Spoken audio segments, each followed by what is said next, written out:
God is good, and all the time. Assalamu alaikum, asanteni sana. Kwanza wacha nichukue nafasi hii nishukuru viongozi wote wa Nakuru wakiongozwa na gavana wetu Susan na wananchi wa Nakuru kwa kutupokea jioni ya leo katika sherehe hii ya muhimu ya kuvuka mwaka. Kama watu wa Nakuru na watu wa Kenya, asanteni sana kwa kutukaribisha hapa Nakuru County na Nakuru Town. And let me, on behalf of the many friends who've come here this evening, thank the great people of Nakuru for welcoming us warmly into Nakuru. And we are now in the final minutes of 2023, an eventful year for individuals, communities, and for us collectively as a nation. We navigated through major difficulties, faced significant challenges, and celebrated numerous triumphs. Our nation is the sum of our lives, experiences, and aspirations. Like most of us, our country has lived through an eventful year and made encouraging progress across many sectors in the midst of daunting setbacks. The impact of global economic dynamics adversely affected us, compounded by the war in Europe, rising interest rates in America, and the unfortunate effects of climate change that occasioned the most severe drought in 40 years. All these factors slowed down our economic performance, resulting in increased commodity prices. Fertilizers and cereals experienced significant price hikes, contributing to the rise in food prices and the overall cost of living. To manage, moderate, and overcome these difficulties, this year became the year of a complete paradigm shift in the handling of our national issues. We collectively summoned the courage to make bold, decisive, far-reaching, and long-term decisions to once and for all put our country on the path to attaining its full socio-economic potential. The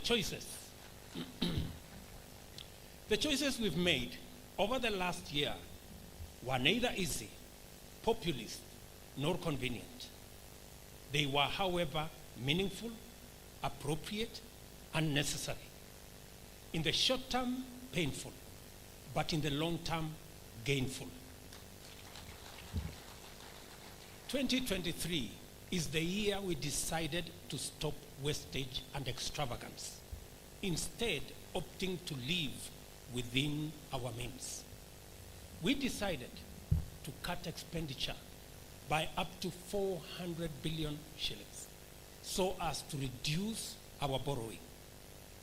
We decided to enhance our tax revenues by Kenya shillings 600 billion to fund our programs and development so as to safeguard our sovereignty and independence.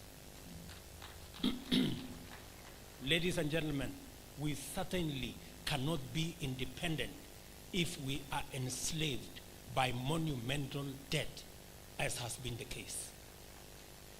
We take pride in the strides we've made as a nation. We have triumphed over the threat of economic stagnation and are now in secure space with regard to our sovereign debt obligations. Inflation has reduced to 6.8%, and our GDP is growing at a rate of 5.4%, placing Kenya as the 29th fastest growing economy in the world.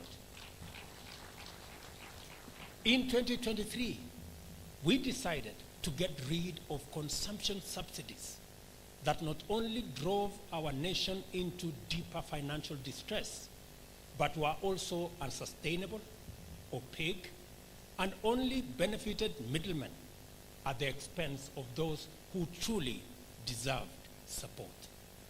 Instead, we deliberately redirected our focus to support production through incentives in our crops, livestock, and fisheries programs.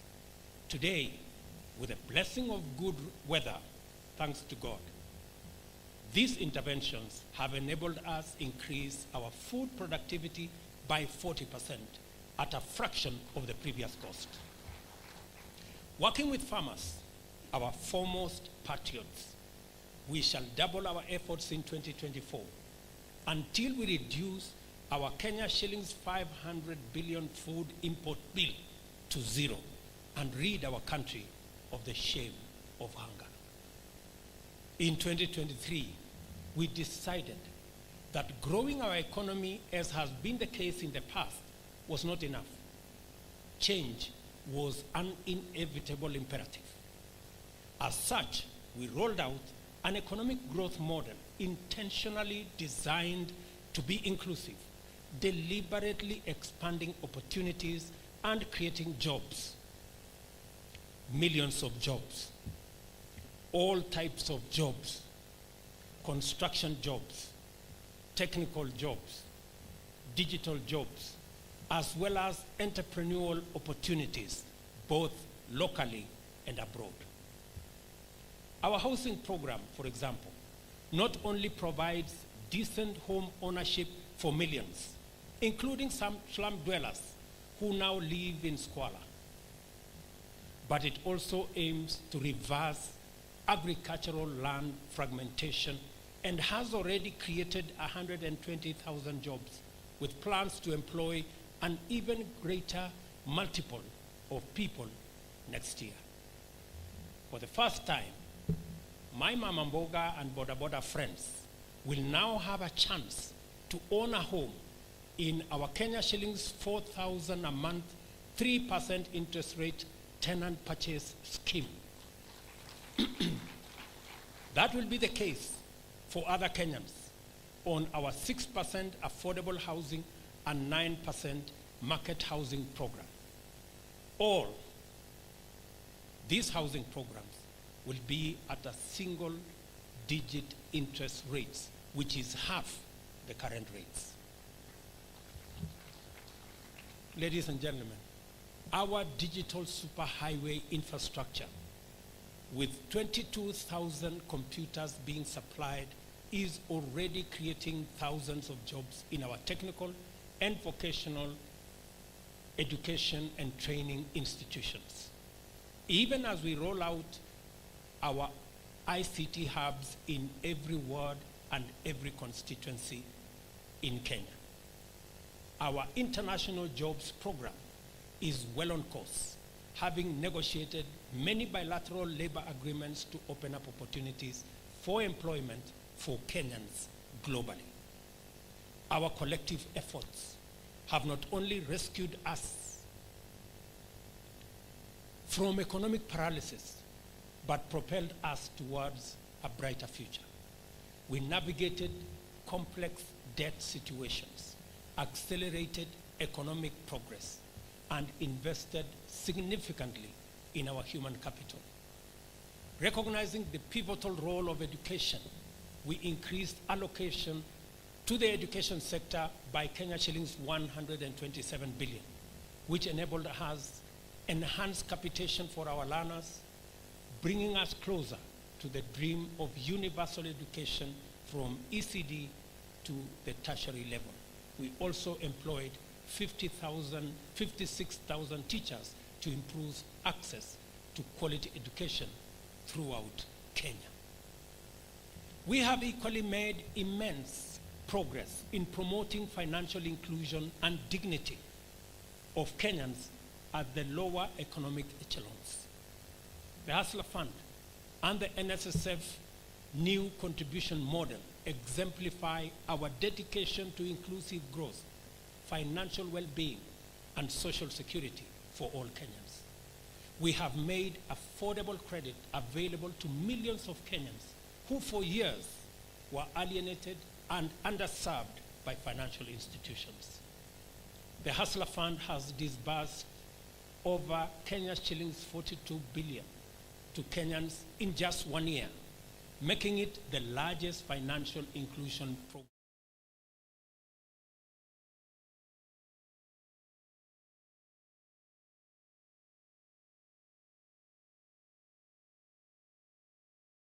A 9% market housing program.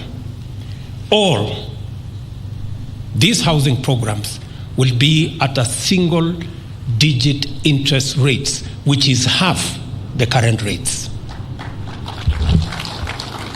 Ladies and gentlemen, our digital superhighway infrastructure, with 22,000 computers being supplied, is already creating thousands of jobs in our technical and vocational education and training institutions. Even as we roll out our ICT hubs in every ward and every constituency in Kenya. Our international jobs program is well on course, having negotiated many bilateral labor agreements to open up opportunities for employment for Kenyans globally. Our collective efforts have not only rescued us from economic paralysis, but propelled us towards a brighter future. We navigated complex debt situations, accelerated economic progress, and invested significantly in our human capital. Recognizing the pivotal role of education, we increased allocation to the education sector by Kenya shillings 127 billion, which enabled us enhanced capitation for our learners, bringing us closer to the dream of universal education from ECD to the tertiary level. We also employed 56,000 teachers to improve access to quality education throughout Kenya. We have equally made immense progress in promoting financial inclusion and dignity of Kenyans at the lower economic echelons. The Hustler Fund and the NSSF new contribution model exemplify our dedication to inclusive growth, financial well-being, and social security for all Kenyans. We have made affordable credit available to millions of Kenyans who for years were alienated and underserved by financial institutions. The Hustler Fund has disbursed over Kenya's shillings 42 billion to Kenyans in just 1 year, making it the largest financial inclusion program in Kenya. And most importantly, over 7 million Kenyans are now regular customers, transacting and doing business, freed from the bondage of Shylocks and predatory lenders. Kenyans who would otherwise not make it beyond the watchman at the financial institution now access close to 100 million shillings from the Hustler Fund every single day. We shall continue to improve and expand the range of products offered under this revolutionary intervention. Similarly, our universal health coverage program has set in motion a transformative approach to health delivery. With 100,000 community health promoters actively contributing to the betterment of our nation's health, we are witnessing the tangible impact of our dedication to the well-being of people. In the new year, we continue our health transformation at the secondary and tertiary health levels, emphasizing the need for a fair contribution system for social health insurance, as the previous setup disproportionately burdened and alienated low-income earners from accessing health care. For the first time, ladies and gentlemen, every Kenyan, without exception, will have health insurance, and all Kenyans will access treatment, including for notorious chronic conditions like cancer, hypertension, and diabetes without discrimination. These are only brief highlights of the work done and progress made this year. I acknowledge we do not have a strong history of commitment to positive transformation or a culture of consistent promise-keeping in our political leadership. This may explain why many anticipated that this administration would abandon the commitments we made under the bottom-up economic transformation agenda. It is in this context, for example, that I understand the invitation by some for us not to honor our commitment on account that they are either too onerous or simply unattainable. For the record, I want to tell them, we are breaking new ground and charting a new political culture for Kenya. Instead of excuses to abandon our nation's transformation, I invite the skeptics, opponents, and the indifferent to change their perspective and embrace our new paradigm shift to pursue inclusive growth with a sense of urgency where leaders say what they mean and mean what they say. Yet, as we celebrate all the achievements made so far, a number of our policies, programs, and other strategic interventions aimed at delivering necessary and urgent interventions of the bottom-up economic transformation agenda have been delayed, obstructed, and hampered by various challenges, including persistent litigation. There is nothing wrong with challenging policy and holding government to account. And in fact, the national interest is best safeguarded in an environment defined by the competition of progressive ideas, where a good proposal gives way to a better one. We all have a duty to make sure that the best ideas always prevail in enhancing the well-being of the people and making this nation prosperous and powerful. That is what our democracy exists to achieve. Having said this, you will agree with me that there is something fundamentally wrong with opposition without any viable alternative, whose only purpose is division, conflict, and anarchy. There is something wrong with litigation sponsored by hostage-taking vested interests with the sole aim to delay, derail, and sabotage the delivery of public programs and defeat public interest. Time and time again, Kenyans have clearly and manifestly demonstrated their devotion to pursuing opportunities for progress by voting for progressive policies, as they did in the last election. Kenyans are ready to propel their nation forward to greatness.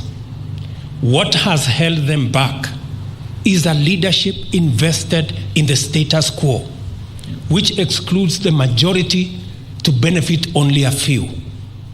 A politics comfortable with keeping millions in want and indignity to preserve the illegitimate privileges of a few, and a resultant institutional system in which the disenfranchisement of ordinary people is the yardstick of public policy. This should and must change. A new paradigm, my dear Kenyans, must be negotiated. There is an inevitable clash of ideologies at the moment that go beyond a mere conflict over choices.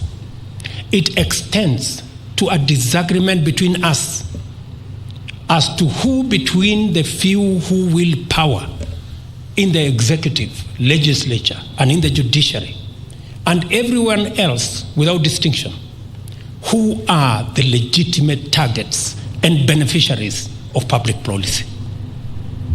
We are at the moment of reflection that calls us to revisit the first principles of our civil and political understanding reevaluate the terms of our social contract and place Kenyans, the ones we sometimes call ordinary, at the center of all national discourse. As we do this, we must appreciate one indisputable fact. Freedom is our lifeblood and identity. We are a society defined by opportunity, founded on free enterprise and democracy, where competition and merit are underpinned by compassion, inclusivity, and a strong sense of collective interest. Public policy must therefore respect, uphold, and promote this fundamental character, enhancing our aspirations by ensuring that everyone, and I repeat, everyone must be seen and heard, and that no one, and I repeat again, no one is left behind. For us to remain a viable nation-building project, every Kenyan must be represented at the decision-making table. The public interest is safeguarded by our constitutional dispensation, providing for the implementation of state policy for the benefit of all citizens, not some citizens. This includes the implementation of social and economic rights, a progressive economy creating jobs and wealth, fighting corruption, controlling wastage, supporting public institutions, and protecting freedom and the rule of law. This perspective radically increases the number of possible winners and dramatically diminishes likely losers. Yet, every new way of doing things can threaten the privileges of a dominant minority and alienate the beneficiaries of an unjust system. Whenever this happens, ladies and gentlemen, their associates can attempt to hijack national institutions, turning them into anti-people weapons for a select privileged few and saboteurs of inclusive transformation for the majority. We are, unfortunately, at such a moment in our national history. The question is, how do we proceed from this point? The people of Kenya have made great sacrifices to immensely facilitate us, their leaders, and all public servants, for us to do the very best that we can in making this country work for everyone and in making sure that our institutions protect and increase opportunities for wealth and employment for all. The people of Kenya have also invested in providing us, their leaders, in all arms of government with generous welfare and other benefits, including medical and housing benefits that they can only dream of, in the expectation that we shall in turn safeguard their opportunities to access either commensurate, if not similar, benefits. We must recognize, ladies and gentlemen, the extraordinary privilege that has been bestowed on us to serve this nation as members of the cabinet, the civil society, the security services, members of parliament, county governments, the judiciary, or in the commissions and independent offices. Accordingly, we are under solemn obligation to dedicate all our time, energy, and abilities to the advancement of the people's aspirations and the improvement of their well-being. In other words, the very best of our professional and moral and intellectual capabilities must be summoned in the service of the nation. And as trustees of the people, we are duty-bound to exercise public authority and deploy public resources to the best of our judgment and discretion with the public interest in our mind.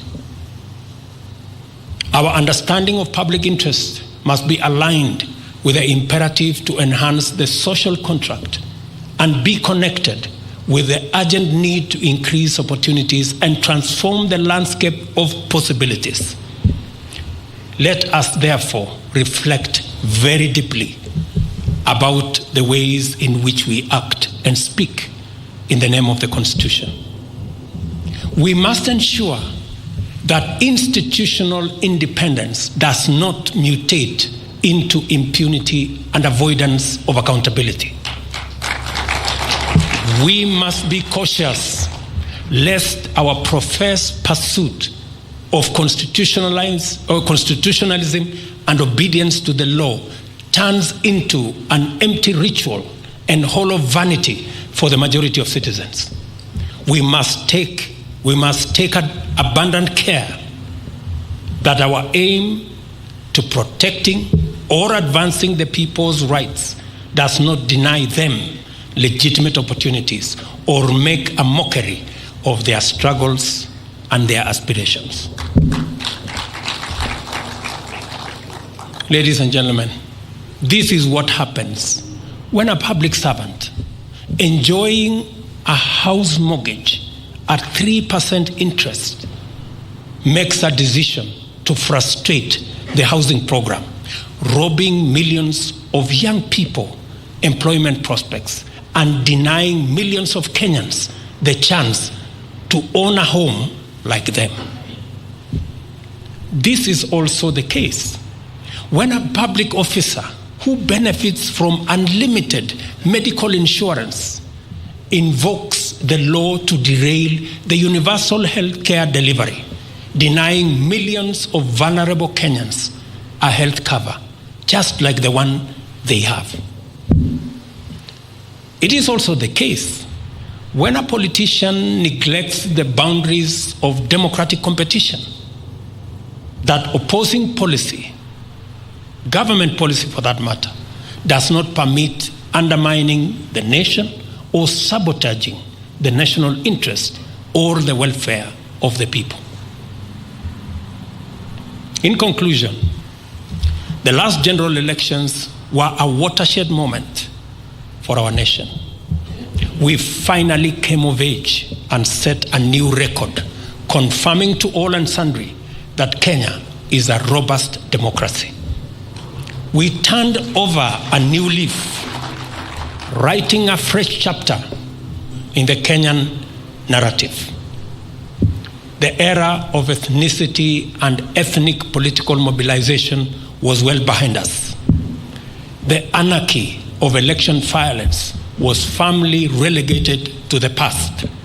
And more importantly, the people, not the system, had the final say. This new narrative of a new Kenya is what we have built upon for the past 1 year. We have established a new profile for Kenya, providing regional and global leadership, highlighted by hosting the first ever Africa Climate Summit. Nairobi is recognized now as the best city to visit in 2024 by the US-based travel agency Lonely Planet. And Kenya stands as the third highest recipient of remittances according to World Bank. Accordingly, our country holds the third position as a globally attractive destination for foreign direct investment in 2024. Kenya has also achieved the status of the best adventure tourism destination in Africa and ranks 10th globally. With our newly crafted global positioning as the home of humankind and a visa-free regime, we are poised to double our tourist arrivals, expand opportunities for thousands of hospitality facilities, and create millions of jobs. This represents the new branding, the new profile, the new narrative to propel the nation we all love to the next level. I urge all Kenyans, especially leaders, to build on the Kenya that celebrates diversity and not ethnic bigotry. A Kenya free of anarchy and violence, and a nation not founded on negativity, but a new positive narrative that is gaining momentum globally. It is important for us to remind one another of what really is at stake. We have come some encouraging way amid enormous challenges and significant difficulties. Our path will be easier, our journey will be faster, and our progress smoother if we all remember that the people of Kenya have interests that dictate our job descriptions and form the terms of our employment. Let us remember this always, and remember that with the new year comes our opportunity to do much more and much better. And that is why I wish every Kenyan, irrespective of their status, irrespective of their station, irrespective of where they live, a blessed, progressive, and successful 2024.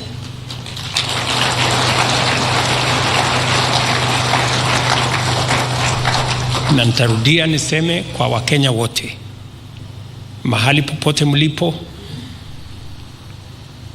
mwaka wa 2024 ni mwaka wa baraka.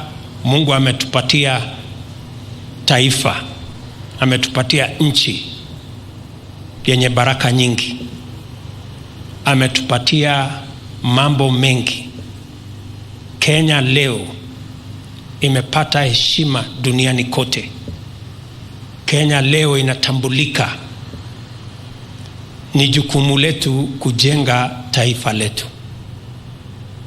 Good people, we have a great country. It is our responsibility to make it greater. And we have a moment in history to do just that. And I'm asking all of us leaders, all of us Kenyans, to work together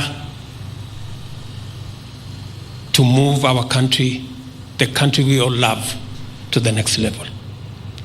Thank you.